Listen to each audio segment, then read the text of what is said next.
അപ്പസ്തോല പ്രവർത്തനങ്ങളിൽ നിന്നുള്ള വായന 14-ാം അധ്യായം 1 മുതൽ 28 വരെയുള്ള വചനങ്ങൾ. പൗലോസ് ഇക്കോണിയാത്തിൽ. അവർ ഇക്കോണിയാത്തിലെ യഹൂദരുടെ സിനഗോഗിൽ പ്രവേശിച്ച് പ്രസംഗിച്ചു. യഹൂദരും ഗ്രീക്കുകാരും അടങ്ങിയ ഒരു വലിയ ഗണം വിശ്വസിച്ചു.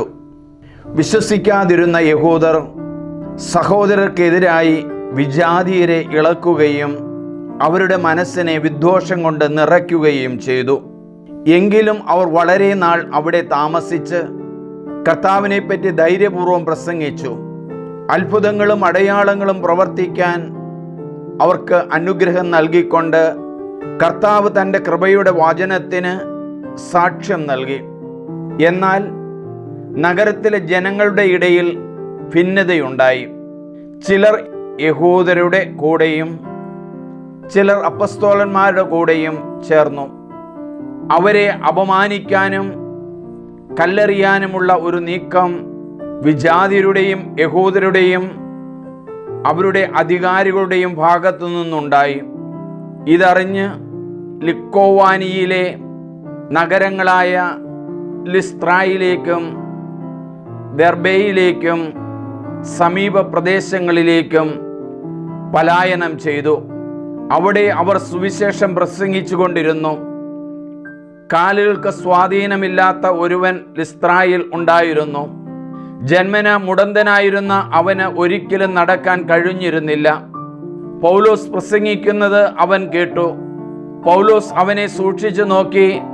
സൗഖ്യം പ്രാപിക്കാൻ തക്ക വിശ്വാസം അവനുണ്ടെന്ന് കണ്ട് പൗലോസ് ഉച്ചത്തിൽ പറഞ്ഞു, എഴുന്നേറ്റ് കാലുറപ്പിച്ചു നിൽക്കുക. അവൻ ചാടി എഴുന്നേറ്റ് നടന്നു.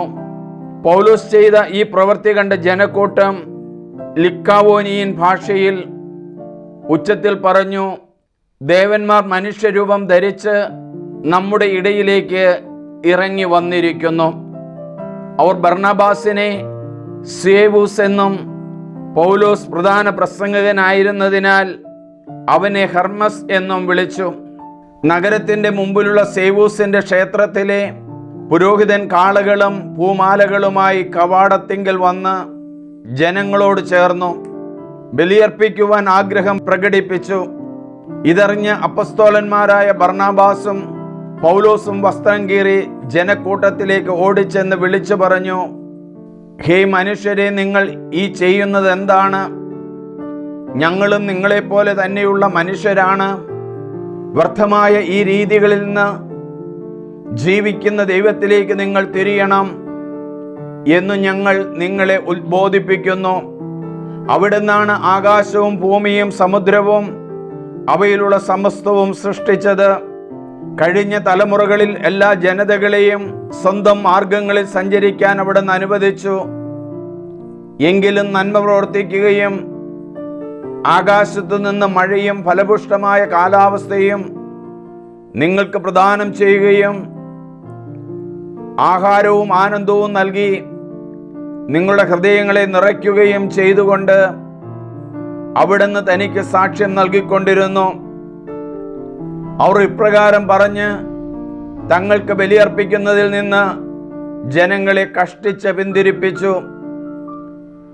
അന്ത്യോക്യയിൽ നിന്നും ഇക്കോണിയത്തിൽ നിന്നും അവിടെ എത്തിയ യഹൂദന്മാർ ജനങ്ങളെ പ്രേരിപ്പിച്ച് പൗലോസിനെ കല്ലെറിയിപ്പിച്ചു. മരിച്ചുപോയെന്ന് വിചാരിച്ച് അവർ അവനെ നഗരത്തിന് പുറത്തേക്ക് വലിച്ചു കൊണ്ടുപോയി. എന്നാൽ ശിഷ്യന്മാർ അവന് ചുറ്റും കൂടിയപ്പോൾ അവൻ എഴുന്നേറ്റ് പട്ടണത്തിൽ പ്രവേശിച്ചു. അടുത്ത ദിവസം ബർണബാസുമൊത്ത് അവൻ ദർബയിലേക്ക് പോയി. അന്ത്യോക്യയിൽ ആ നഗരത്തിലും അവർ സുവിശേഷം പ്രസംഗിച്ച് പലരെയും ശിഷ്യരാക്കി.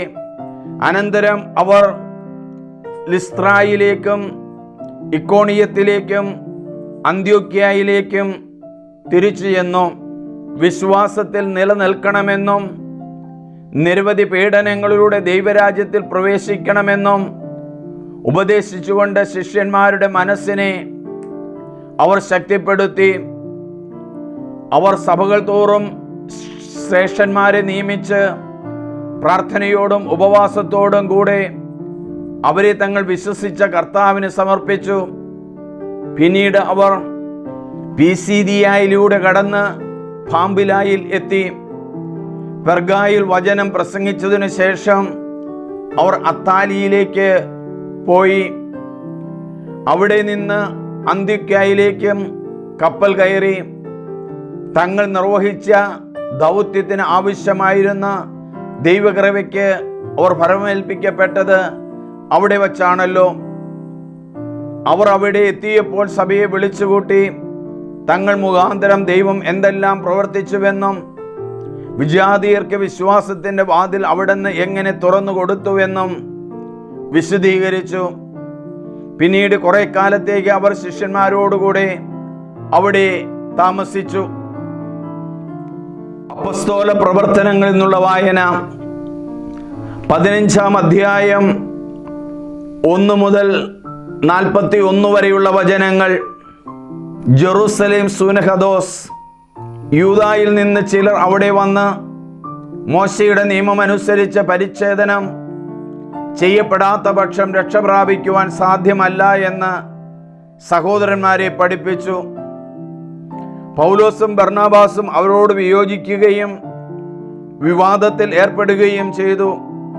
തന്മൂലം ജെറൂസലേമിൽ ചെന്ന് അപ്പസ്തോലന്മാരും ശ്രേഷ്ഠന്മാരുമായി ഈ പ്രശ്നം ചർച്ച ചെയ്യാൻ പൗലോസും ബർണബാസും അവരുടെ കൂട്ടത്തിൽപ്പെട്ട മറ്റു ചിലരും നിയോഗിക്കപ്പെട്ടു. സഭയുടെ നിർദ്ദേശമനുസരിച്ച് യാത്ര തിരിച്ച അവർ വിജാതിരുടെ മാനസാന്തര വാർത്ത വിവരിച്ച് കേൾപ്പിച്ചുകൊണ്ട് ഫിനീഷ്യ, സമരിയ എന്നിവിടങ്ങളിലൂടെ കടന്നുപോയി. സഹോദരന്മാരെല്ലാം വലിയ സന്തോഷമുള്ളവരായി. ജെറൂസലേമിൽ എത്തിയപ്പോൾ സഭയും അപ്പസ്തോലന്മാരും ശ്രേഷ്ഠന്മാരും അവരെ സ്വീകരിച്ചു. ദൈവം തങ്ങൾ മുഖാന്തരം പ്രവർത്തിച്ച കാര്യങ്ങൾ അവർ പ്രഖ്യാപിച്ചു. എന്നാൽ ഫരിസേയരുടെ ഗണത്തിൽ നിന്നും വിശ്വാസം സ്വീകരിച്ച ചിലർ എഴുന്നേറ്റ് പ്രസ്താവിച്ചു അവരെ പരിച്ഛേദനം ചെയ്യുകയും മോശയുടെ നിയമം പാലിക്കണമെന്ന് അവരോട് നിർദ്ദേശിക്കുകയും ചെയ്യുക ആവശ്യമാണ്. ഇക്കാര്യം പരിഗണിക്കാൻ അപ്പസ്തോലന്മാരും ശ്രേഷ്ഠന്മാരും ഒരുമിച്ചുകൂടി.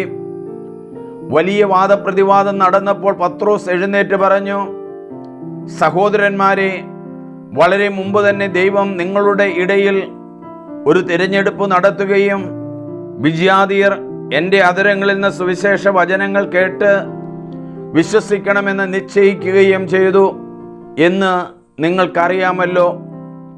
ഹൃദയങ്ങളെ അറിയുന്ന ദൈവം നമുക്കെന്നതുപോലെ അവർക്കും പരിശുദ്ധാത്മാവിനെ നൽകിക്കൊണ്ട് അവരെ അംഗീകരിച്ചു. നമ്മളും അവരും തമ്മിൽ അവിടുന്ന് വ്യത്യാസം കൽപ്പിച്ചില്ല. അവരുടെ ഹൃദയങ്ങളെയും വിശ്വാസം കൊണ്ട് പൗത്രീകരിച്ചു.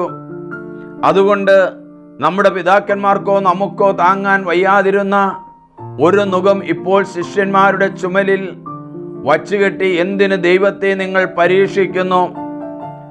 അവരെ പോലെ തന്നെ നാമും രക്ഷ പ്രാപിക്കുന്നത് കർത്താവായ യേശുവിൻ്റെ കൃപയിലാണെന്ന് നാം വിശ്വസിക്കുന്നു. സമൂഹം നിശബ്ദമായിരുന്നു. തങ്ങൾ വഴി വിജാതിരുടെ ഇടയിൽ ദൈവം പ്രവർത്തിച്ച അത്ഭുതങ്ങളും അടയാളങ്ങളും ബർണബാസും പൗലോസും വിവരിച്ചത് അവർ ശ്രദ്ധാപൂർവം കേട്ടുകൊണ്ടിരുന്നു. അവർ പറഞ്ഞ് അവസാനിപ്പിച്ചപ്പോൾ യാക്കോബ് പറഞ്ഞു, സഹോദരന്മാരെ, ഞാൻ പറയുന്നത് കേൾക്കുവിൻ. തൻ്റെ നാമത്തിനു വേണ്ടി വിജാതിരിൽ നിന്ന് ഒരു ജനത്തെ തെരഞ്ഞെടുക്കാൻ ദൈവം ആദ്യം അവരെ സന്ദർശിച്ചതെങ്ങനെയെന്ന് ശിമിയോൻ വിവരിച്ചുവല്ലോ. പ്രവാചകന്മാരുടെ വാക്കുകൾ ഇതിനോട് പൂർണ്ണമായും യോജിക്കുന്നു. ഇങ്ങനെ എഴുതപ്പെട്ടിരിക്കുന്നു, ഇതിനുശേഷം ഞാൻ തിരിച്ചു വരും, ദാവീദിൻ്റെ വീണുപോയ കൂടാരം ഞാൻ വീണ്ടും പണിയും, അതിൻ്റെ നഷ്ടശിഷ്ടങ്ങളിൽ നിന്ന് ഞാൻ അതിനെ പുതുക്കി പണയും, അതിനെ ഞാൻ വീണ്ടും ഉയർത്തി നിർത്തും. കർത്താവ് അരുളി ചെയ്യുന്നു, ശേഷിക്കുന്ന ജനങ്ങളും എൻ്റെ നാമത്തിന് പ്രതിഷ്ഠിക്കപ്പെട്ടിരിക്കുന്ന വിജാതീയരും കർത്താവിനെ അന്വേഷിക്കുന്നതിന് വേണ്ടിയാണിത്. അവിടുന്ന് പുരാതന കാലം മുതൽ ഇതെല്ലാം വ്യക്തമാക്കിയിട്ടുണ്ട്. അതിനാൽ ദൈവത്തിലേക്ക് തിരിയുന്ന വിജാതീയരെ നാം വിഷമിപ്പിക്കരുത് എന്നാണ് എൻ്റെ അഭിപ്രായം. എന്നാൽ അവർ വിഗ്രഹാരാധനയെ സംബന്ധിക്കുന്ന മാലിന്യത്തിൽ നിന്നും വ്യഭിചാരത്തിൽ നിന്നും കഴുത്ത് ഞെരിച്ച് കൊല്ലപ്പെട്ടവയിൽ നിന്നും രക്തത്തിൽ നിന്നും അകന്നിരിക്കാൻ അവർക്ക് എഴുതണം. എന്തെന്നാൽ തലമുറകൾക്ക് മുമ്പ് തന്നെ എല്ലാ നഗരങ്ങളിലും മോശയുടെ നിയമം പ്രഘോഷിക്കുന്ന ചിലരുണ്ടായിരുന്നു. എല്ലാ സാബത്തിലും സിനഗോഗുകളിൽ അത് വായിക്കുകയും ചെയ്യുന്നുണ്ട്. സൂനഹദോസ് തീരുമാനം: തങ്ങളിൽ നിന്ന് ചിലരെ തിരഞ്ഞെടുത്ത് ബർണബാസിനോടും പൗലോസിനോടുമൊപ്പം അന്ത്യോക്യയിലേക്ക് അയക്കുന്നത് നന്നായിരിക്കുമെന്ന് അപ്പസ്തോലന്മാർക്കും ശ്രേഷ്ഠന്മാർക്കും സഭയ്ക്ക് മുഴുവനും തോന്നി. സഹോദരന്മാരിൽ നേതാക്കന്മാരായിരുന്ന ബർണബാസ് എന്നു വിളിക്കുന്ന യൂദാസിനെയും സീലാസിനെയും ഒരു എഴുത്തുമായി അവർ അയച്ചു. എഴുത്ത് ഇപ്രകാരമായിരുന്നു: അപ്പസ്തോലന്മാരും ശ്രേഷ്ഠന്മാരുമായ സഹോദരന്മാർ, അന്ത്യോക്യയിലെയും സിറിയയിലെയും കിലിക്കിയയിലെയും വിജാതീയരിൽ നിന്നുള്ള സഹോദരരായ നിങ്ങൾക്ക് അഭിവാദനമർപ്പിക്കുന്നു. ഞങ്ങളിൽ ചിലർ പ്രസംഗങ്ങൾ മുഖേന നിങ്ങൾക്ക് മനഃചാഞ്ചല്യം വരുത്തിക്കൊണ്ട് നിങ്ങളെ ബുദ്ധിമുട്ടിച്ചുവെന്ന് ഞങ്ങൾ കേട്ടു. ഞങ്ങൾ അവർക്ക് യാതൊരു നിർദ്ദേശവും നൽകിയിരുന്നില്ല. അതുകൊണ്ട് തിരഞ്ഞെടുക്കപ്പെട്ട ചിലരെ നമ്മുടെ പ്രിയപ്പെട്ട ബർണബാസിനോടും പൗലോസിനോടുമൊപ്പം നിങ്ങളുടെ അടുക്കലേക്ക് അയക്കുന്നത് നന്നായിരിക്കുമെന്ന് ഞങ്ങൾ ഏകകണ്ഠമായി തീരുമാനിച്ചു. അവർ നമ്മുടെ കർത്താവായ യേശുക്രിസ്തുവിന്റെ നാമത്തെ പ്രതി സ്വന്തം ജീവനെ പണയപ്പെടുത്തിയിരിക്കുന്നവരാണല്ലോ. അതുകൊണ്ട് ഞങ്ങൾ യൂദാസിനെയും സീലാസിനെയും അയച്ചിരിക്കുന്നു. ഈ കാര്യങ്ങൾ തന്നെ അവർ നിങ്ങളോട് നേരിട്ട് സംസാരിക്കുന്നതായിരിക്കും. താഴെ പറയുന്ന അത്യാവശ്യ കാര്യങ്ങളെക്കാൾ കൂടുതലായി ഒരു ഭാരവും നിങ്ങളുടെ മേൽ ചുമത്താതിരിക്കുന്നതാണ് നല്ലതെന്ന് പരിശുദ്ധാത്മാവിനും ഞങ്ങൾക്കും തോന്നി. വിഗ്രഹങ്ങൾക്കർപ്പിച്ച വസ്തുക്കൾ, രക്തം, കഴുത്തു ഞെരിച്ചു കൊല്ലപ്പെട്ടവ, വ്യഭിചാരം എന്നിവയിൽ നിന്ന് നിങ്ങൾ അകന്നിരിക്കണം. ഇവയിൽ നിന്ന് അകന്നിരുന്നാൽ നിങ്ങൾക്ക് നന്ന് മംഗളാശംസകൾ. അവർ യാത്ര തിരിച്ച് അന്ത്യോക്യയിലെത്തി ജനങ്ങളെ മുഴുവൻ വിളിച്ചുകൂട്ടി എഴുത്ത് അവരെ ഏൽപ്പിച്ചു. അവർ ആ ഉപദേശം വായിച്ച് സന്തുഷ്ടരായി. പ്രവാചകന്മാർ കൂടിയിരുന്ന യൂദാസും സീലാസും സഹോദരർക്ക് വളരെ ഉപദേശങ്ങൾ നൽകുകയും അവരെ വിശ്വാസത്തിൽ ശക്തിപ്പെടുത്തുകയും ചെയ്തു. അവർ കുറേ നാൾ അവിടെ ചെലവഴിച്ചു. പിന്നീട് അവരെ അയച്ചവരുടെ അടുക്കലേക്ക് സൗഹൃദപൂർവം യാത്രയാക്കി. എന്നാൽ പൗലോസും ബർണബാസും മറ്റു പലരോടുമൊപ്പം കർത്താവിൻ്റെ വചനം പ്രസംഗിക്കുകയും പഠിപ്പിക്കുകയും ചെയ്തുകൊണ്ട് അന്ത്യോക്യയിൽ താമസിച്ചു. പൗലോസും ബർണബാസും വേർപിരിയുന്നു. കുറേ ദിവസം കഴിഞ്ഞപ്പോൾ പൗലോസ് ബർണബാസിനോട് പറഞ്ഞു, വരൂ, നാം കർത്താവിൻ്റെ വചനം പ്രസംഗിച്ച എല്ലാ നഗരങ്ങളിലും തിരിച്ചു ചെന്ന് സഹോദരരെ സന്ദർശിച്ച് അവർ എങ്ങനെ കഴിയുന്നുവെന്നറിയാം. മർക്കോസ് എന്ന് വിളിക്കപ്പെടുന്ന യോഹന്നാനെ കൂടി കൊണ്ടുപോകാൻ ബർണബാസ് ആഗ്രഹിച്ചു. എന്നാൽ പാംഫിലിയായിൽ വച്ച് തങ്ങളിൽ നിന്ന് പിരിഞ്ഞു പോവുകയും പിന്നീട് ജോലിയിൽ തങ്ങളോട് ചേരാതിരിക്കുകയും ചെയ്ത ഒരുവനെ കൂടെ കൊണ്ടുപോകാതിരിക്കുന്നതാണ് നല്ലത് എന്നായിരുന്നു പൗലോസിന്റെ പക്ഷം. ശക്തമായ അഭിപ്രായ ഭിന്നത മൂലം അവർ പിരിഞ്ഞു. ബർണബാസും മർക്കോസിനെയും കൂട്ടി സൈപ്രസിലേക്ക് കപ്പൽ കയറി. പൗലോസ് സീലാസിനെ തെരഞ്ഞെടുത്ത് അവനോടുകൂടെ യാത്ര തിരിച്ചു. സഹോദരരെല്ലാം അവരെ കർത്താവിൻ്റെ കൃപയ്ക്ക് ഫലമേൽപ്പിച്ചു.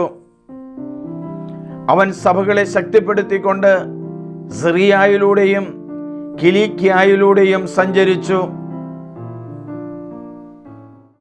ഇത് കേൾക്കുന്ന എല്ലാവരും ഒരാൾക്കെങ്കിലും നിങ്ങൾ ഷെയർ ചെയ്യണം, സബ്സ്ക്രൈബ് ചെയ്യണം. ദൈവം നിങ്ങളെ അനുഗ്രഹിക്കട്ടെ.